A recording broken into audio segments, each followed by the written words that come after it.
Well, let's get into the details. On April 17, 2025, Telangana Revenue Minister Pongaleti Srinivas Reddy inaugurated the pilot phase of the Bhubharti Act in Kajipuram village, Madur Mandal, Narayanpet district.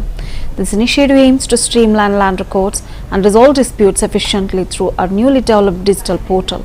The pilot project is being implemented in 4 mandals: Madur, Narayanpet, Nelakondapalli, Khammam, Lingampet, Kamareddy and Venkatpur, Mulgo. In these areas, public applications related to land issues will be accepted and receipts will be issued in a standardized format. Authorities will collect data on land issues, the number of complaints and possible solutions with feedback on the Bhubharti portal gathered to fine-tune its functioning.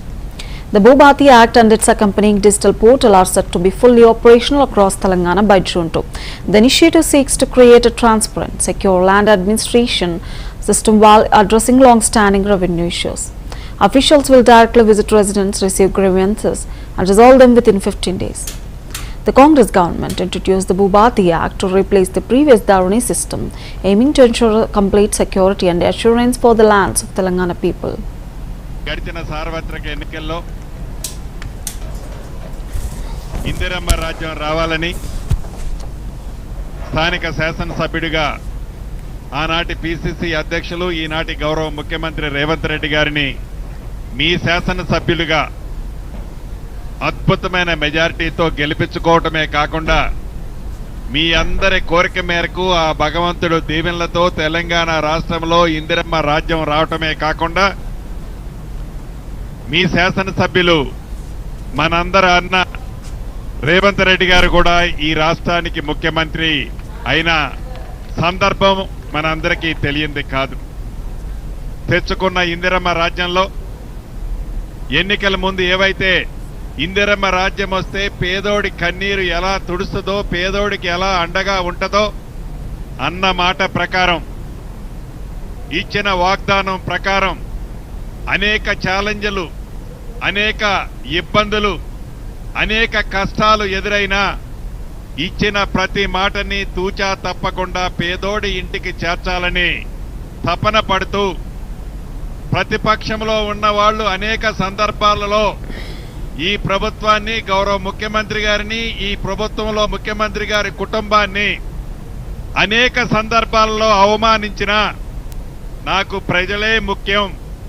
నాకు ప్రజల సుఖమే ముఖ్యం, ఈ రాష్ట్రంలో ఉండే పేదవాడికి అండగా ఉండటమే ముఖ్యమని తలంచి రాష్ట్రాన్ని అంతా పేదవాడి కష్టాలను తీర్చాలని తపనతో గౌరవ ముఖ్యమంత్రి గారి తాపత్రయం అనేక సందర్భాల్లో మీతో పాటు మేమందరం చూశాం. చూడటమే కాదు, తెచ్చుకున్న ఈ ఇందిరమ్మ రాజ్యంలో ఏ కార్యక్రమం, మంచి కార్యక్రమం చేయాలన్నా, ఏ పేదోడి కష్టాలు తీర్చాలి అన్నా గడిచిన 10 సంవత్సరంలో వారు చెయ్యని పని ఈ 10 నెలలలో ఈ ఇందిరమ్మ ప్రభుత్వంలో చేస్తున్నామని హక్కు రోషంతో, కచ్చతో పేదవాడికి మంచి జరిగితే అది ఇందిరమ్మ ప్రభుత్వానికి మంచి మార్కులు ఎక్కడ వస్తాయో అని అడ్డంకులు పెడుతున్నా అనేక విషయాలలో ప్రతిపక్షంలో వాళ్ళు ఉన్నారు, వారు ప్రత్యక్షంగా పరోక్షంగా కోర్టుల ద్వారా ఆటంకాలు కలిగిస్తున్నా ధనిక తెలంగాణ రాష్ట్రాన్ని 8,19,000 కోట్ల రూపాయలు అప్పు చేసినా,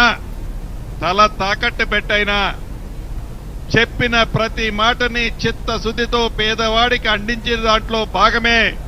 ఈ భూభారత కార్యక్రమం కూడా. గడిచిన సార్వత్రిక ఎన్నికల్లో ఇందిరమ్మ రాజ్యం రావాలని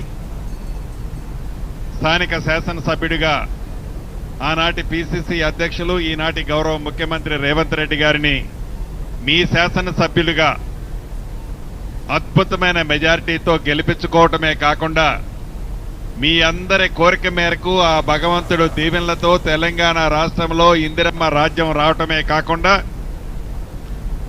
మీ శాసనసభ్యులు మనందరి అన్న రేవంత్ రెడ్డి గారు కూడా ఈ రాష్ట్రానికి ముఖ్యమంత్రి అయిన సందర్భం మనందరికీ తెలియంది కాదు. తెచ్చుకున్న ఇందిరమ్మ రాజ్యంలో ఎన్నికల ముందు ఏవైతే